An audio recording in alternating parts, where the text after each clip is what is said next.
Hello mga ka-viewers, welcome back to my YouTube channel, Kois Repair and Tutorial. So, mayroon akong mga ka-viewers, ayusin ito. Ito kung nakita nyo to, rice cooker. Na-open ko na siya mga ka-viewers.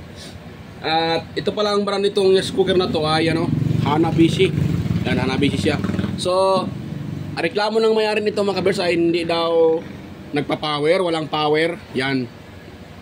Kahit anong plug, ipa-plug nila, walang power. So, nung na-check up ko siya mga ka-viewers, ito po ay na-check up ko na. So, ang problema pala nito ay itong kanyang pinaka-thermal fuse. Yan. Yan. So, yan, babaklasin ko yan ngayon mga ka-viewers at i-jumper ko na lang yan. Lagyan ko yan ng fuse pa rin, yung fuse wire. Yan. Pero bago pa tayo mag-start mga ka-viewers, kung bago lang kayo sa aking channel at kayo po ay napadaan lang, so huwag niyong kalimutang mag-like, mag-share at mag-subscribe at pakipindot na rin yung bell button dyan sa taas mga ka-viewers. Pakilagay sa all para updated kayo pala palagi. Mababulol pa ako. Updated kayo palagi sa mga video tuwing ako'y nag-upload or manotify kayo mga ka-viewers. Ayan. So, start tayo mga ka-viewers. Yan. So, gawin ko pala nito. Itong pinaka-thermal fuse na. So, i-open ko to mga ka-viewers. Tingnan nyo ngayon na ano ko yan. Ipakita ko sa inyo na yan po ang may problema.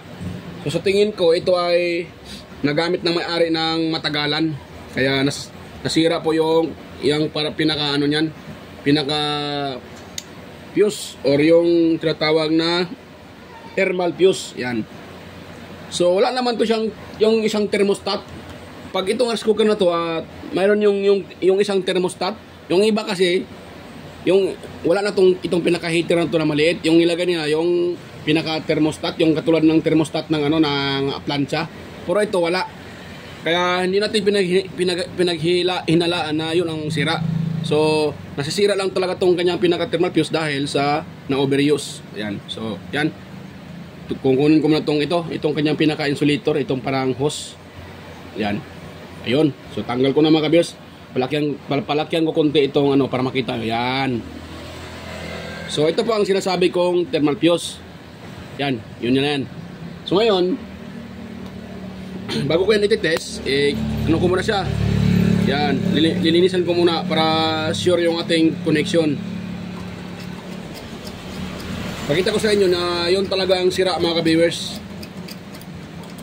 Yan, pag ang rice cooker nyo walang power, try nyo muna itong i-check up or itong pinaka-cord nya. So, pag okay yung cord, so dito na kayo ito na yung pangalawang steps nyo gawin, i-check nyo itong pinaka-thermal fuse na to. Yan, so alam mo na. Yan. So, lagay natin sa continuity. Yan. Continuity na yan. Yan o.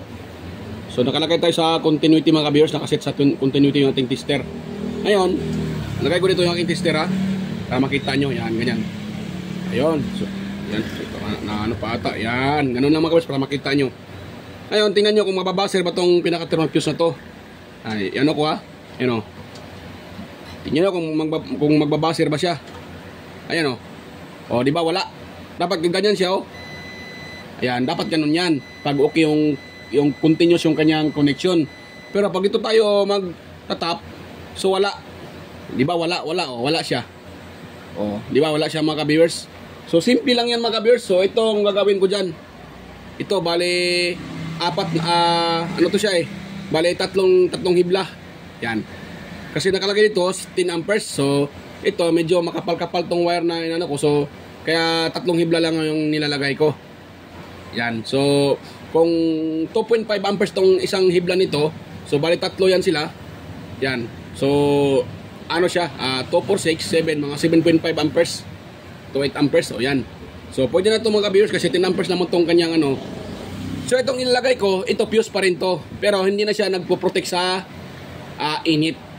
Bali yung nito, yung purpose nito, pag may shorted dito, yan, o tataas bigla yung natin. So kung may shorted dyan or tataas bigla yung voltahe, so ito mag-cut off ko siya. Yan, mapuputol ito. So yan, ko ba ito mga ka-viewers para makita nyo ito. Kung wala kayong panghinang, pwede lang mga ka-viewers basta ipulupot nyo lang siya ng mabuti para hindi mag-lose contact. Yan. Kailangan nyo siyang ipupulupot ng maayos para walang lost contact na mangyayari. Yan. Pulupot ko lang siya ng maayos mga ka-viewers ha. Yan. Tapos, ito. Yun. Ipupulupot ko lang siya ng maayos. Yan.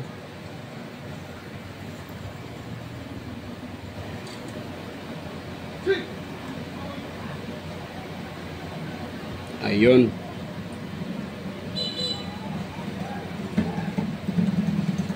So, yan. So, okay na yun mga kabiyos. Napulupot ko siya ng maayos. Tapos, ito, hatakin nyo ng kunti ha. Huwag yung maluwag, huwag maluwag. Hatakin nyo siya ng, no, kaya para, ano siya, para hindi basta-basta magdulos kontak. Yan. Tapos, ipulupot nyo rin dito sa taas. Yan. Ganun lang ang technique mga ka-viewers. Para magkaroon pa rin siya ng safety. Marami na akong ginagawa ng ganito mga ka-viewers. Marami na akong nagawa ng ganito yung technique ginagawa ko. So, ano naman siya? Tawag dyan. Effective siya mga ka-viewers. At yung iba naman, umabot ng mahigit 1 taon. Napuputol siya dahil sa yung biglang tumaas yung kuryente natin or tumaas yung supply, so mapuputol yan. Or kung may short dito sa lalim, may shorted. Minsan kasi napasukan to ng butiki. Yan, ngayon. Yan. Kung sakaling napasukan to ng butiki at yung butiki ay nakatap dito sa body, so automatic mapuputol itong nilalagay ko na jumper. Yan. Ngayon, so ulit natin itong mga ka-viewers dito. Itong kanyang pinaka-insulator. Yan. So ulit natin sa mga ka-viewers. Nga pala, huwag muna natin sa uli. Pakita ko muna sa inyo na okay na yan. Yan. Yun. So, pakita ko muna sa inyo mga kabirsa na okay na yung ating ginagawa na jumper para sa fuse. Yan o. Diba? Diba? Kanina wala yan, diba? Wala yan kanina. Ngayon okay na o. Yan. May connection na. So, ngayon, sa ulit natin yan mga ka-viewers. Quick lang tong repair natin. Madali lang to. Ito pang ano lang. Ito pag nandoon kayo sa bukid mga kabir, nandoon kayo sa hindi naman sa bukid, sa probinsya at mayroon kayong rice cooker na sira katulad nito na walang power. So ito na. Ito yung gawin niyo mga kabirs. Hindi ko naman sinasabi na gayahin niyo yung ginagawa ko mga kabirs. Depende na din yan sa inyo kung gagayahin niyo yung technique ko. Itong pinagbabawal na technique, ito kaya ko siya sinasabing pinagbabawal kasi hindi ko na siya hindi na ako nag-replace ng ganitong fuse. Fuse pa rin yung nilagay ko pero hindi na siya nagpo-protect sa init. So, depende na yan sa may-ari. Explain ko lang sa may-ari na kung pag ginagamit nila, huwag naman lang gagamitin. Yung bang wala lang pahinga yung rice cooker. Kaya nga ito nasisira, isa din yan sa dahilanan. Na yung rice cooker natin, kakagamit lang natin, ginagamit natin uli. Tapos yung iba naman, nilulutuan ng mga sabaw. Dito pa nagpiprito ng manok. Dito pa nag-ano ng mga pancit canton, yung mga kanton, yung mga sabaw, dito nila niluluto. Kaya ito ang kadalasan nangyayari. Masisira yung pinaka-thermal fuse. Kasi po ay na-over na sa paggamit. Yung overuse, yan. So, kaya sa nasisira mga ka-viewers dahil sa overuse sa paggamit. Kaya depende lang kasi yan sa atin. Tayo ang may-ari. So, tayo ang may-ari ng appliances, dapat marunong din tayong mag-ano sa kung anong mangyayari sa ating appliances. Hindi porket original yung nabili natin, gagamitin ng walang kapahingahan. Kawawa naman yung ating rice cooker. Ito kasi kadalasan sa pagre-repair ko, ito talaga kadalasan ginagamit sa pagluto ng mga yung luto ng mga sabaw, yung mga luluto ng sabaw na yung sinasabawan yung isda. Yan. Tinulang isda. Yan. Dito nila niluluto sa rice cooker. Yan. Kaya nasisira yung rice cooker. Pwede naman siguro pero wag na yung masyadong matagal. Kasi init ng init yan. Siyempre may fuse yan. Magpo-protect talaga yung fuse. Kung katulad itong ginagawa ko, so pag hindi lang kahit ito pwede nitong gamitin kahit medyo matagal-tagal, wag niyo lang din gamitin ng medyo matagal din talaga kasi baka masisira din itong mga component, yung ibang component. So Kunting ano lang din sa mga gamit. Yan. Ayun. So, yan mga ka-viewers. Yan. So, ngayon, magtitest tayo ng shorted. Kung hindi ba ito shorted sa body, itong ano na to. Saan yung ating tester? Baka may short, nagkaka-shorted sa body yan. So, mawakan natin, baka makurinti pa tayo. So, magtitest tayo ng shorted. Or baka shorted to sa body or grounded sa body. Mag-ground tayo mga ka-viewers. Yan, so nakalagay ito yung ano, yung tester natin nakalagay sa ohms settings yan. Tapos ito natin nakalagay sa kabila. Yung ating test probe natin. Ngayon, tutusukin ko dito. Yan. Yan, wala naman siya. Yung nakita nyo yung number, milliohms yan, wala yan. Yan, wala yan. Yan o, M lang nakalagay, so wala yan siya. Pag nakalagay dyan na K or ohms, wala yung M, patay. Ano yan? Grounded yan. Mawakan nyo yan, sigurado kayo dyan. Makuryente kayo. Kaya kunting ingat-ingat lang din. Yan, so walang shorted sa body mga viewers. Yan, so wala. Ngayon, iyan ko na ito mga viewers. Try ko itong i-test dito sa kanyang power cord kung mayroon na tayong makukuhang ohms value. Yan, so yan ko na to. Ganun ko muna. Wait lang pala. Yan. Tapos ganun. Ayun, so dahil ano, yan ako itong aking tester. Paano ba to? Pag ganun. Yan, pakita ko sa inyo na iilaw na yan. So dito na tayo.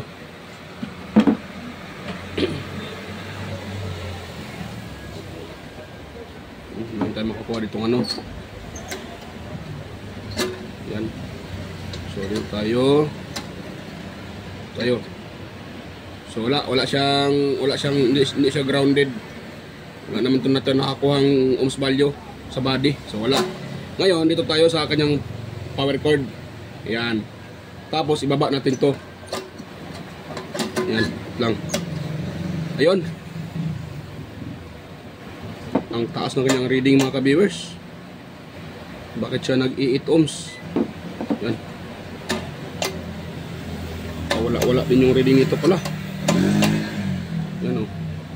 So wala yung reading niya. Baka may problema din to sa pinaka-contact niya. Yan, silipin ko muna mga ka-viewers. Baka may problema to sa pinaka-contact. Bakit niya ayaw mag-ano? Bakit niya ayaw mag-power?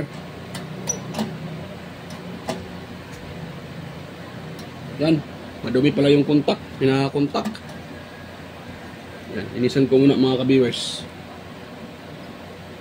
Ito, lilihain ko lang muna to dito. Kasi madumi.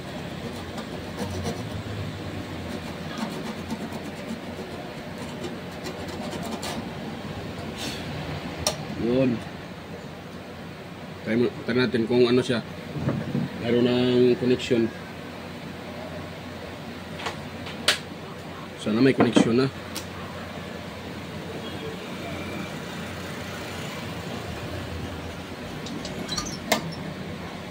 So wala pa rin siya mga ka-viewers. Wala pa rin siya. Bakit kaya?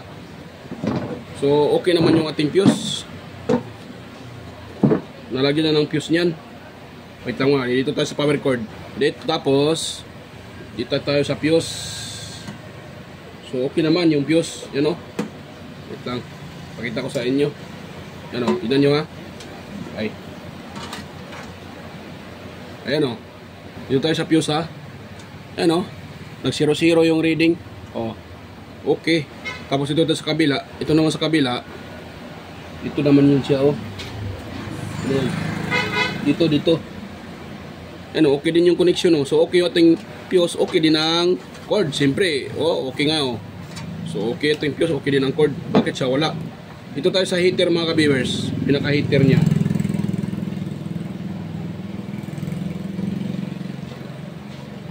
Ayan, wala tayong makakuha dito sa heater.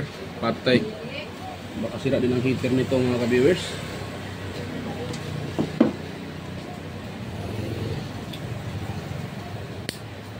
pag heater to ang sira, wala na. Wala akong pang replace na heater nito. Maubos yung aking mga heater. Pwede naman to, pero kung heater ang sira nito, kailangan pa tong palitan ng heater sa online.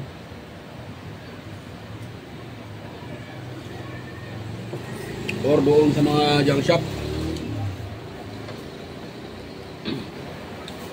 Yan.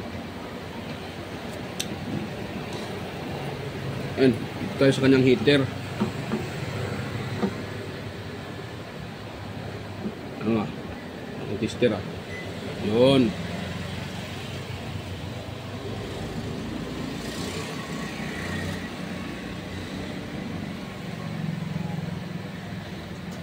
Yan. Yan, so kailangan ko pa rin itong lihaan nito mga ka-viewers. Sa kanyang kasi hindi pa rin siya nagkukontak. So, yan, lihaan ko mga dito mga ka-viewers. Para nangingitim pa rin yung sa ilalim. Akala ko yung fuse lang ang may problema, so mayroon pa pala dito. Itong kanyang pinaka-contact switch niya. Yan. Yan, lihaan ko lang siya mga ka-viewers. Sandali lang.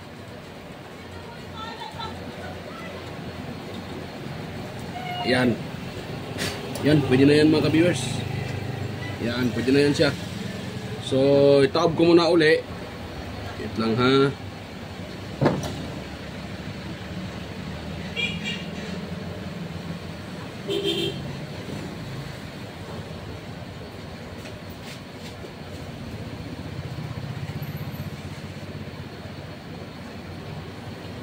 Yun, tapos taob ko lang siya ulit mga ka-viewers para matesting natin. So try ko dito lagay ko dito yung aking yan, naka-ohms tayo, naka-buzzer settings tayo sa buzzer. Yan. Ngayon lagay ko dito sa kanya yung dalawang saksakan ng ating test probe. Tapos ipupos ko dito ito. Yan.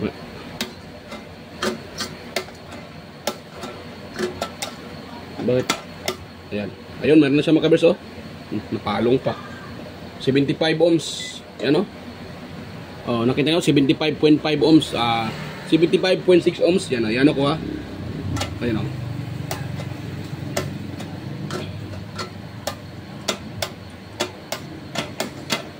Yan Yun. Tapos, yan nyo. Yan Ayan. So, meron na tayong 75.5 ohms. Yan. Dahil, meron na siyang connection. So, yan. Ang problema lang talaga sa kanya, yung kanyang thermal fuse at saka yung sa contact switch. Meron nagka-carbon doon. So, linis lang yun doon. Saka, yun yung ginagawa ko kanina. Yan dito. Yung pinaka-thermal fuse.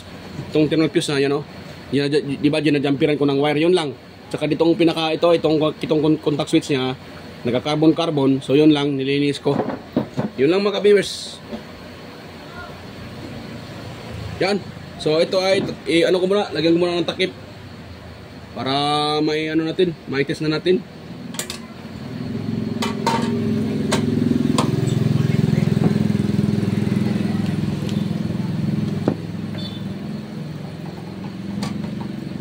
Yan.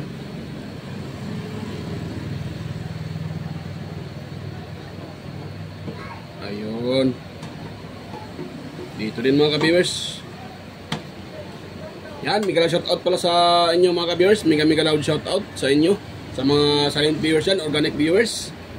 Sa mga subscribers ko dyan, ayan, mega shoutout po. At sa mga nagko-comment na si Sir John Santiano, Sir Alex Parone, Sir Ferdinand Lopez, ayan, mega shoutout po sa inyo mga sir.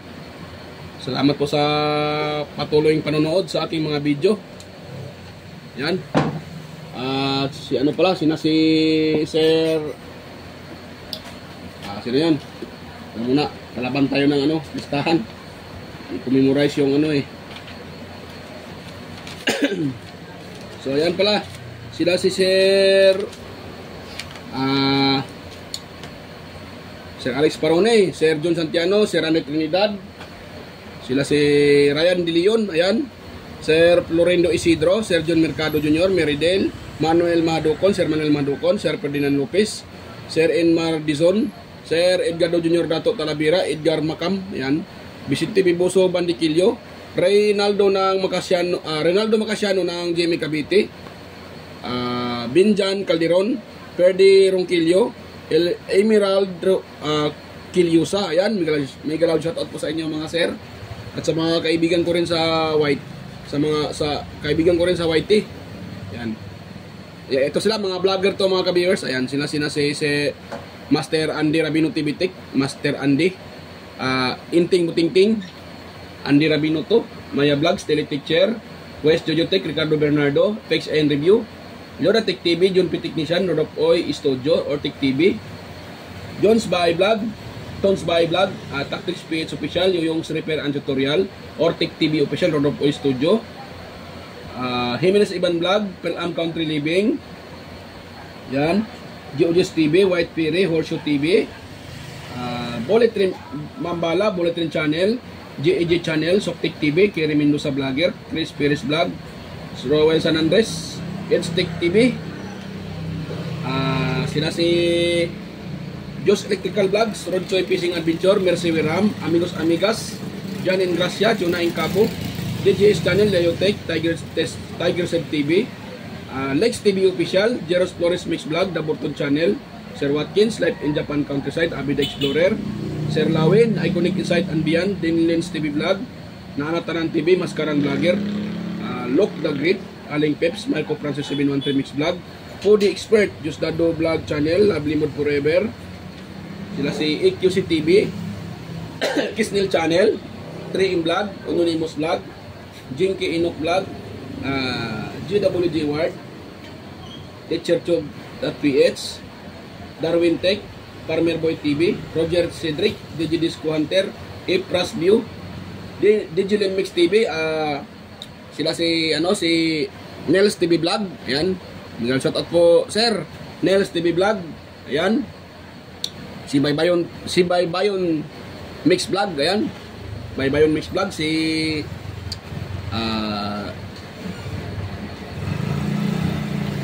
DJ Mix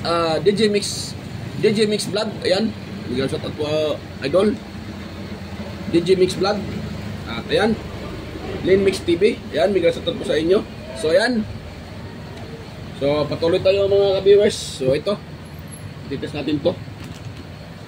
Wait lang muna, paluapan ko lang to ng tawag dyan para ma-test na natin.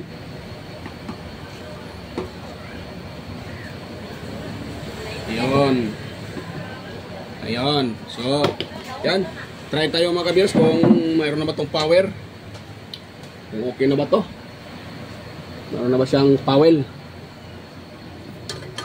Yan mga ka-viewers, oh, ano, diba?